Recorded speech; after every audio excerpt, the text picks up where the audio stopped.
Bismillahirrahmanirrahim. Assalamualaikum warahmatullahi wabarakatuh. Alhamdulillahirabbil alamin. Nahmadullaha hamdan syakirin, hamdan na'imin, hamdan yuwafi ni'amahu wa yukafi mazidah. Ya Rabbana lakal hamdu kama yanbaghi li jalali wajhikal karimi wa 'azimi sultanik. Asyhadu an la ilaha illallah wa asyhadu anna sayyidana Muhammadar Rasulullah. Allahumma salli ala sayyidina Muhammadin abdika wa rasulika nabiyil ummi wa ala alihi wa sahbihi wa sallim. Amma ba'du. Jamaah yang dirahmati oleh Allah Subhanahu wa taala, sebelum kita melanjutkan kajian kita, yaitu kajian tentang keutamaan Rasulullah sallallahu alaihi wasallam, di mana tentang keutamaan ini dikumpulkan beberapa hadis oleh Sayyid Abdullah bin Muhammad bin Siddiq Al-Ghumari. Dan di kajian sebelum ini kita telah sampai keutamaan Rasulullah sallallahu alaihi wasallam tentang Isra Mi'raj. Dan pada kesempatan kali ini kita akan melanjutkan, yaitu di hadis yang ke-15. Sebelum itu mari kita sama-sama membaca Al-Fatihah. Kita khususkan untuk penulis kitab dan juga untuk kita semuanya. Semoga Allah Subhanahu wa taala menganugerahkan kepada kita ilmu yang bermanfaat, kemampuan untuk mengamalkan ilmu tersebut, dan semakin mendekatkan kita kepada Rasulullah sallallahu alaihi wasallam. Al-haduni wa bikulli niyatin salihah wa ila hadratin Nabi Mustafa sallallahu alaihi wa alihi wasallam. Al-Fatihah. A'udzu billahi minasyaitonir rajim. Bismillahirrahmanirrahim. Alhamdulillahirabbil alamin arrahmanir rahim maliki yaumiddin. Iyyaka na'budu wa iyyaka nasta'in. Ihdinas siratal mustaqim. Siratal ladzina an'amta 'alaihim ghairil maghdubi 'alaihim waladdallin. Amin. Jamaah yang dirahmati oleh Allah Subhanahu wa taala, kita pada pertemuan kali ini insyaallah akan mengkaji 2 atau 3 hadis, kurang lebih 10 menit sampai 15 menit, dan mungkin nanti di akhir jika mungkin ada yang ingin ditanyakan dipersilahkan.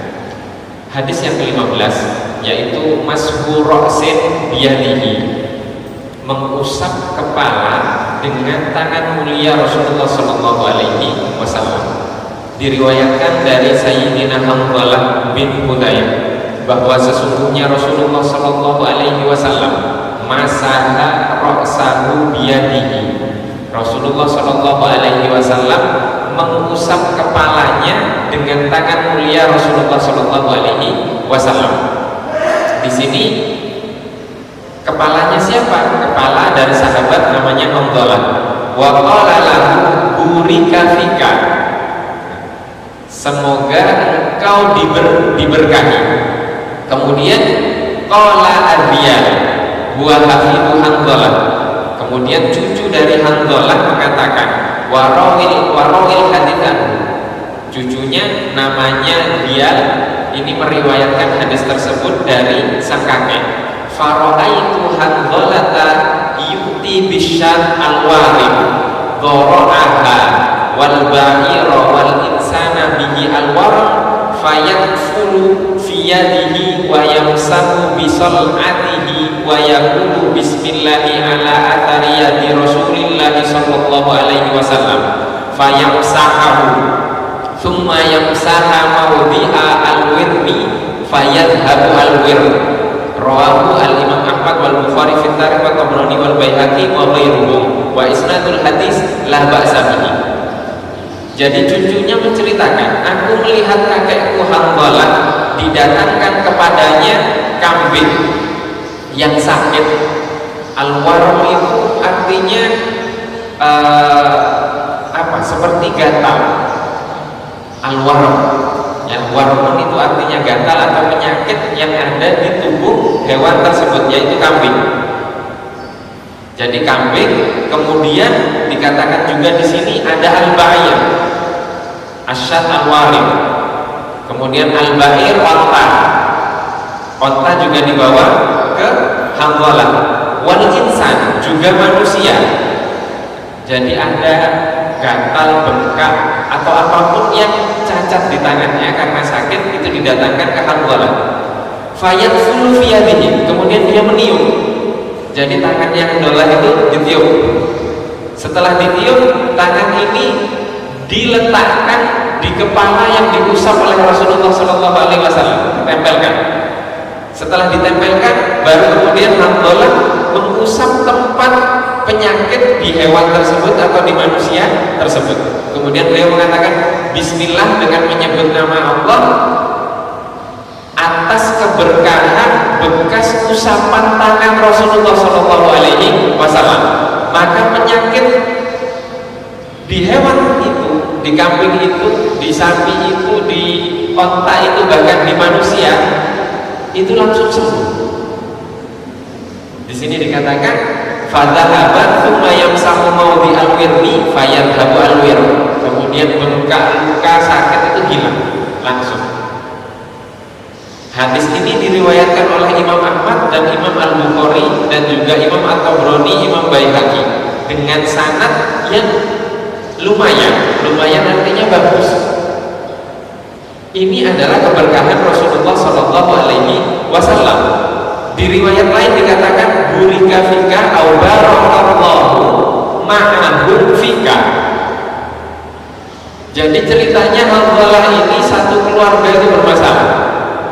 Datang orang tuanya Rasulullah, kemudian minta didoakan. Didoakanlah Hanzalah, semoga Hanzalah ini diberkati dan kalian bersamanya, bersama keberkahan yang ada pada diri Hanzalah.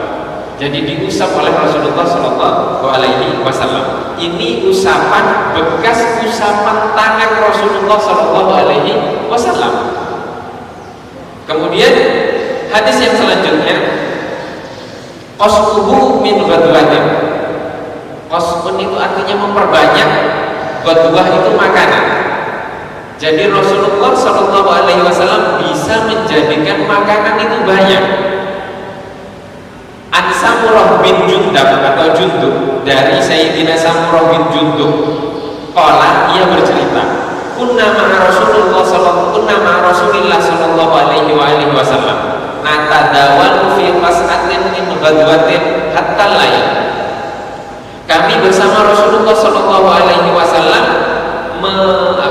menikmati hidangan makanan hatta layl, hingga malam hari. Yaqumu asyratan wa yaqutu asyratan, gantian 10 orang masuk makan, 10 orang keluar. Kemudian famimma kanat tamuddu qala min ayyi syai'in ta'jab. Jadi karena banyaknya orang yang masuk, Rasulullah sallallahu alaihi wasallam bertanya, atas apa kalian takjub? Maka tamtaddu illa min hauna wa asyara bi yadihi ila sama. Kata Rasulullah, makanan ini bisa banyak seperti ini tidak lain karena Allah Subhanahu wa taala. Rawahu Tirmidzi, diriwayatkan oleh Al-Imam At-Tirmidzi, Imam Hakim, Imam Baihaqi, dan disahihkan oleh beliau. Di dalam hadis ini beliau hanya menyebutkan satu hadis, tapi sebenarnya banyak sekali hadis yang meriwayatkan tentang keutamaan makanan. Jadi dalam sebuah peperangan, di sini di hadis setelahnya perang Khandaq. Khandaq itu perang parit. Nah, jadi Rasulullah membuat parit karena diserang dari luar. Madinah dikelilingi oleh parit. Ketika perang Khandaq ini Rasulullah kelaparan. Dan kemudian Sayyidina Jabir bertanya ke istrinya, kita punya makanan enggak? Kita punya hanya satu kambing. Satu kambing kecil. Di sini dikatakan buhaimah. Buhaimah itu yang dikecilkan dari bahimatun. Artinya kambingnya kecil, kambing muda. Kemudian ada apa lagi? Ada gandum. Coba dimasak karena saya melihat Rasulullah Shallallahu Alaihi Wasallam lapar. Setelah itu Sayyidina Jabir datang ke Rasulullah menawarkan, Rasulullah, ayo makan. Bisik-bisik dong. Karena sahabat ketika itu jumlahnya ratusan atau mungkin 1000. Akhirnya Rasulullah Shallallahu Alaihi Wasallam mengajak seluruh sahabat tadi untuk makan dari satu kambing. Kata Rasulullah, ayo semuanya makan, tapi masuknya 10-10 gantian. Masuk 10, masuk 10, masuk sampai 1000 orang makan. Dan makanan itu tidak berkurang sedikit pun. Ini adalah keutamaan Rasulullah Shallallahu Alaihi Wasallam. Kalau kita kan nggak seperti itu, ya kan? Kita tidak seperti itu. Nggak tahu berapa satu keluarga bisa menghabiskan berapa puluh triliun itu kan? Hanya satu keluarga. Ini Rasulullah satu kambing untuk ribuan. Ini berkah namanya. Dan itu tidak terjadi sekali. Di riwayat dikatakan kisah seperti ini juga terjadi di perang Badar, perang Tabuk, dan perang-perang yang lainnya. Diriwayatkan oleh Imam Bukhari, Imam Muslim, dan ulama-ulama lain tentang ulama-ulama hadis. Ini adalah keutamaan dan keberkahan Rasulullah SAW. Maka jangan heran ketika ada orang soleh dari umatnya Nabi Muhammad SAW, ada orang sakit diusap saja sembuh. Jangan heran. Tapi syaratnya satu, yaitu seperti Rasulullah, akhlaknya seperti Rasulullah, sholat 5 waktu, taat kepada agama. Tapi kalau nggak taat, nggak pernah sholat usap, itu yang bukan karomah namanya. Syaratnya seperti Rasulullah SAW. Dan hadis yang terakhir yaitu syaqqu sadrin Nabi SAW, dibelahnya dada Rasulullah SAW. Dari Sayyidina Anas bin Malik, beliau menceritakan bahwa sesungguhnya Rasulullah SAW datang kepadanya malaikat Jibril, sedangkan beliau sedang bermain bersama teman-temannya. Fasyaqqa an qalbihi, kemudian malaikat Jibril membelah dada beliau. Fastakhrajal qalba, kemudian mengeluarkan hati beliau. Fastakhraja minhu alaqah, dan mengeluarkan dari hati Rasulullah SAW segumpal daging. Faqala, kemudian malaikat Jibril berkata, hadza hadzus syaitani minka, ini adalah celah untuk syaitan darimu. Tsumma ghasalahu, kemudian bagian tersebut dicuci oleh malaikat Jibril fi tistin min dhahabin bima'i Zamzam, dicuci di bejana yang berasal dari emas dengan air Zamzam. Summa lakimahu summa a'ada, kemudian dibersihkan, setelah dibersihkan dikembalikan ke tempatnya. Wajah al-gilman yas'aunal gilman, kemudian teman-temannya lari ketakutan. Fa'akhadahu ila ummihi, kemudian menyampaikan berita ini kepada ibunya. Siapa ibunya? Halimatus Sa'diyah, Sayyidah Halimatus Sa'diyah. Faqalu, kemudian mereka berkata, inna Muhammadan qad qutil, ini Muhammad sudah dibunuh. Fastaqbaluhu wa huwa muntaqimul launi, kemudian mereka mencari Nabi Muhammad SAW dan menemukan Nabi Muhammad sudah berdiri tapi wajahnya pucat. Walaqad kuntu ara athara dzalika al-mukhayyat fi sadrihi, kata Sayyidina Anas bin Malik, aku melihat bekas belahan itu di dada Rasulullah SAW. Rawahu Muslimun fi sahihihi, diriwayatkan oleh Imam Muslim dalam kitab sahihnya. Kisah ini panjang. Di riwayat lain diceritakan bahwa malaikat Jibril tidak sendiri tapi bertiga. Ya, malaikat Jibril tidak sendiri tapi bertiga. Dan ini menunjukkan bahwa apa? Nabi Muhammad itu sudah viral. Di Jazirah Arab itu sudah viral. Di masa itu ada anak dibelah dadanya, kemudian masih hidup. Di riwayat lain dijelaskan Nabi Muhammad melihat siapa yang membelah. Siapa yang membelah? Dan di sini diceritakan bahwa apa yang dibersihkan? Yang dibersihkan adalah celah di mana syaitan biasa membisikkan. Kemudian diisi oleh hikmah dan kenabian. Di riwayat lain diceritakan bahwa malaikat Jibril ketika memasukkan hikmah dari bejana yang satunya lagi, itu malaikat satunya lagi bertanya, coba ditimbang, hati ini lebih baik dari 10 orang atau tidak? Oh, lebih baik. Lebih baik dari 100 orang atau tidak? Lebih baik. Lebih baik dari 1000 orang atau tidak? Lebih baik. Kemudian malaikat Jibril mengatakan, seandainya kalian timbang dengan seluruh umatnya, hati seluruh umatnya, maka lebih baik hati ini. Jadi Nabi Muhammad itu sudah beda dari awal, ya, beda dari awal. Apa yang dimasukkan? Yang dimasukkan itu adalah ilmu, hikmah, kenabian. Maka aneh Jika sekarang mulai rame di YouTube, di Facebook, di Instagram, ada orang-orang mengatakan itu salawat burdah itu ada mengandung kesyirikan di dalamnya. Wa ilmuhu ilmul lawhi wal qalami. Ilmunya Nabi Muhammad adalah ilmu yang di Lauhil Mahfuz dan kolam yang menulis takdir. Katanya ini menyekutukan Allah dengan Nabi Muhammad. Loh, memang Al-Quran yang diwahyukan Nabi Muhammad itu bukan dari Lauhil Mahfuz. Jadi apa salahnya syair tadi? Bahwa ilmunya Nabi Muhammad itu ya ilmu yang dianugerahkan Allah dari Lauhil Mahfuz. Tidak ada yang salah. Ada yang mengatakan itu Allah sama Nabi Muhammad ini nggak boleh disandingkan, itu bid'ah. Loh, memang kita bisa sampai kepada Allah tanpa melalui Nabi Muhammad? Tidak bisa. Harus melalui Nabi Muhammad. Harus melalui Nabi Muhammad. Karena Nabi Muhammad itu ilmunya sudah diisi sejak itu. Apa Allah bisa tanpa membelah? Bisa. Kenapa kok dibelah? Agar dipersiapkan Nabi Muhammad ini untuk dikenal bersih dari awal. Kemudian thumma syaqqa sadruhu asy-syarif marratan tsaniyah. Kemudian dibelah lagi dada Nabi Muhammad sallallahu alaihi wasallam untuk yang kedua kali. Kapan inda bi'satihi sallallahu alaihi wasallam liyatalaqqal wahya biqalbin qawiyyin wasti'dadin kamilin.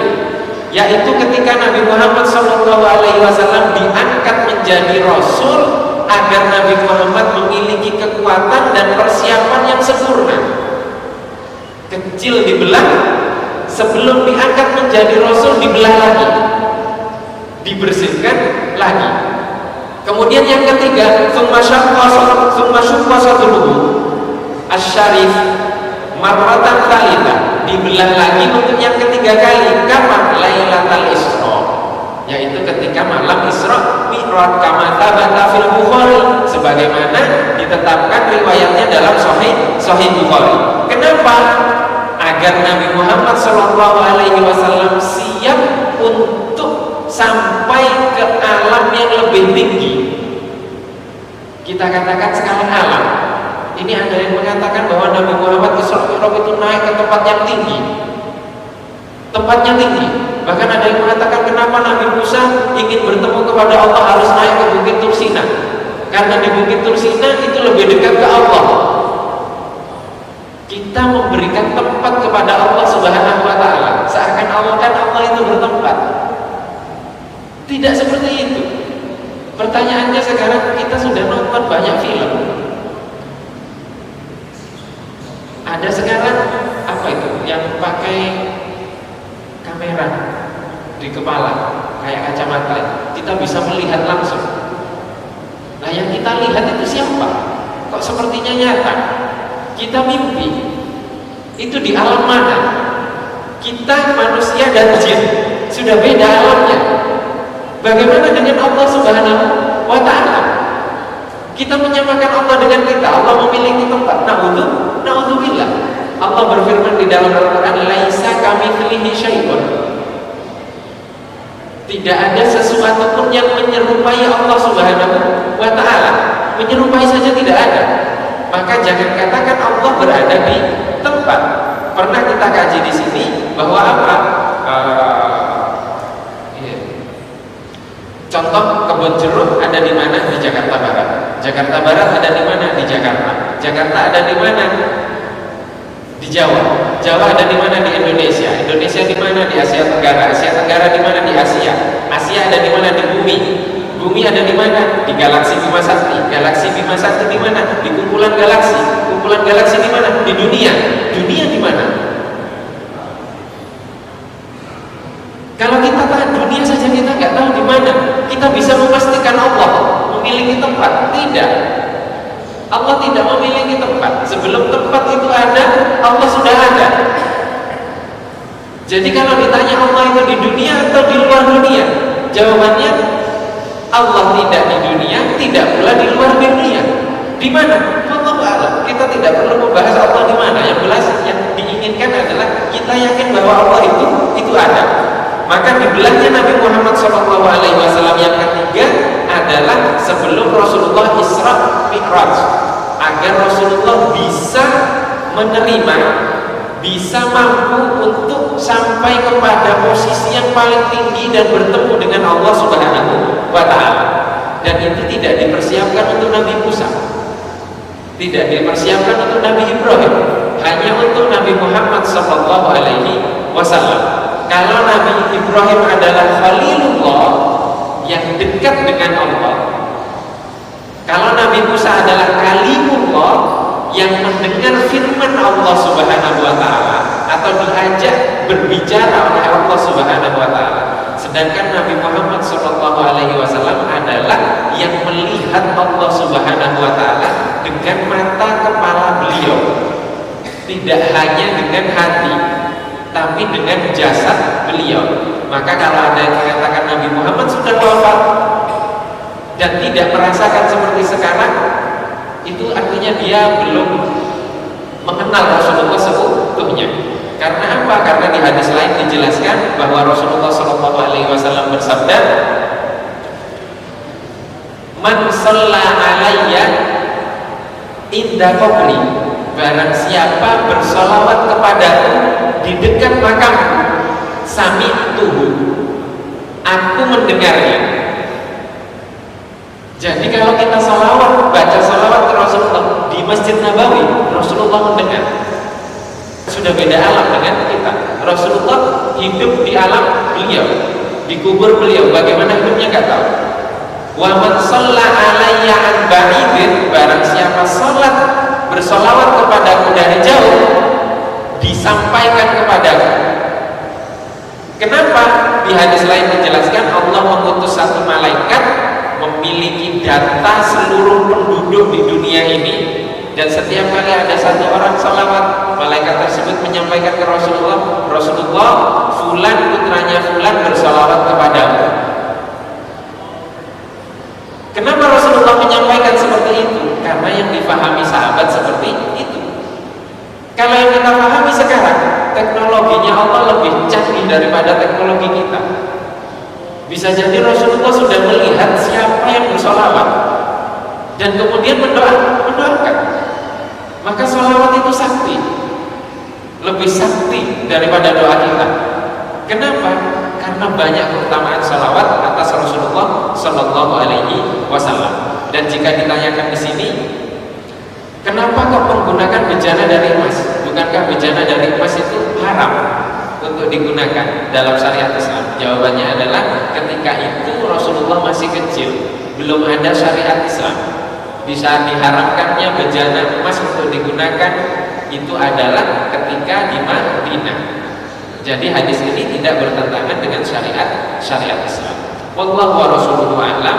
Ini yang dapat kita kaji pada kesempatan kali ini. Jika mungkin ada yang ingin ditanyakan atau didiskusikan, dipersilahkan.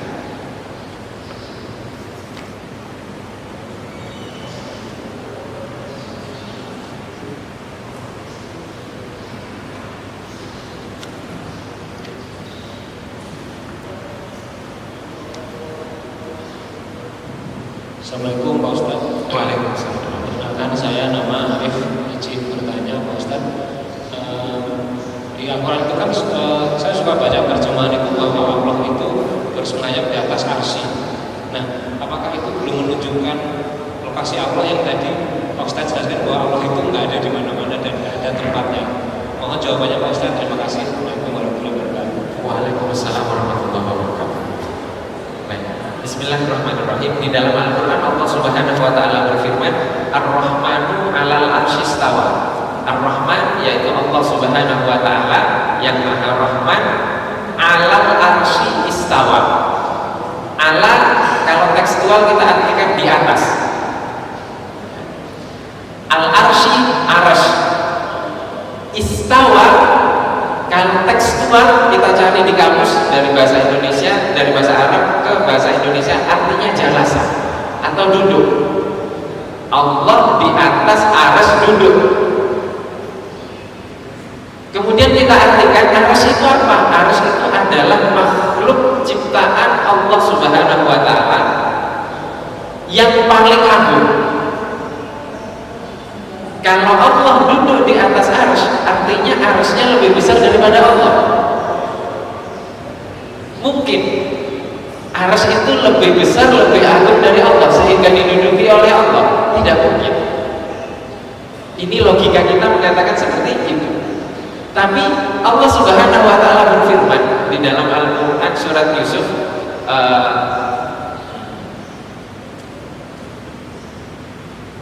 Inna anzalnahu Qur'anan Arabiyyan la'allakum ta'qilun. Sesungguhnya kami menurunkan Al-Qur'an ini dengan bahasa Arab agar kalian berpikir. Kuncinya satu. Kita cari arti kata istawa di dalam kamus bahasa Arab. Di dalam kamus bahasa Arab. Ini Arab ke Arab, bukan Arab ke Indonesia. Kalau Arab ke Indonesia itu kan ada yang melarang, nggak boleh nulis buku pakai bahasa Arab, gitu kan? Harus pakai bahasa Indonesia kalau orang Indonesia. Itu karena nggak ngerti bahasa Arab. Maka dari Arab ke Arab, ternyata kata istawa itu maknanya ada 7 kurang lebih. Tinggal kita cari kata istawa ini mana yang pas untuk Allah Subhanahu wa taala. Kalau duduk sudah jelas nggak pas, bersemayam tidak pas. Ada kata istawa artinya diartikan istaula. Istaula artinya menguasai. Ini pas. Jadi Ar-Rahmanu 'alal 'arsy istawa. Ar-Rahman Allah Subhanahu wa taala di atas arsy menguasai. Menguasai apa? Menguasai seluruh makhluknya, ciptaannya. Allah yang menguasai, Allah yang mengatur. Ini pas artinya. Jadi tidak ada pertentangan dengan logika kita. Kemudian ada juga arti ketika kita sholat, hatta istawa rafi'an, sampai dia rukuk. Artinya sempurna rukuknya. Maka ada yang mengatakan lagi istawa di situ Allah Subhanahu wa taala menguasai di atas arsy sehingga penciptaannya itu sempurna. Artinya bukan tempat, tapi kedudukan. Kedudukan tinggi dari Allah Subhanahu wa taala. Tapi ada cara lain. Ketika sudah paham dengan bahasa Arab, mengerti, maka dia akan mengartikan apa? Memasrahkan. Istawa artinya apa? Wallahu a'lam. Allah yang Maha mengetahui, saya tidak mau menafsirkan. Nah, itu lebih hati-hati. Rata-rata ulama dulu mengartikan seperti itu. Ada ayat-ayat yang menjelaskan tentang sifat Allah Subhanahu wa taala yang muskil, bermasalah dengan logika manusia, beliau tidak mau menafsirkan. Beliau memasrahkan maknanya kepada Allah Subhanahu wa taala, dan itu lebih selamat. Maka kajian ilmu akidah itu sebaiknya dikaji di dalam kelas-kelas khusus untuk pendalaman. Tapi karena sekarang kita masuk di era yang informasinya menyebar kemana-mana, kajian akidah di media sosial nggak selesai-selesai. Semua kekeh dengan pendapatnya masing-masing. Karena apa? Karena gabung. Kata Imam Al-Ghazali, lausa katal jahilu lasa kotal khilaf. Kalau orang yang jahil itu diam, nggak akan ada pertikaian, itu tidak ada. Nah, kita masuk ke masa yang seperti ini sekarang, salah sedikit pasti langsung viral. Kemudian dibahas tidak selesai, sehingga kajian-kajian seperti ini tentang akidah itu butuh di kelas-kelas khusus, dalam kelas yang memang sudah fokus sehingga tidak salah dalam memahami sifat-sifat Allah Subhanahu wa taala. Wallahu wa rasuluhu a'lam. Baik, mari kita tutup dengan sama-sama membaca Al-Fatihah. Kita khususkan untuk seluruh yang hadir di sini dan seluruh keluarga kita dan seluruh yang berperan dan kemudian mengadakan majelis-majelis untuk memperkenalkan diri kita semuanya kepada Rasulullah SAW. Semoga Allah Subhanahu wa taala menganugerahkan keistiqomahan kepada kita untuk terus mengenal Rasulullah SAW dan mengikuti Rasulullah SAW zahiran wa batinan ala hadhihi wa bi kulli niyatin salihah wa ila hadratin Nabi Mustafa sallallahu alaihi wa alihi wasallam. Al-Fatihah.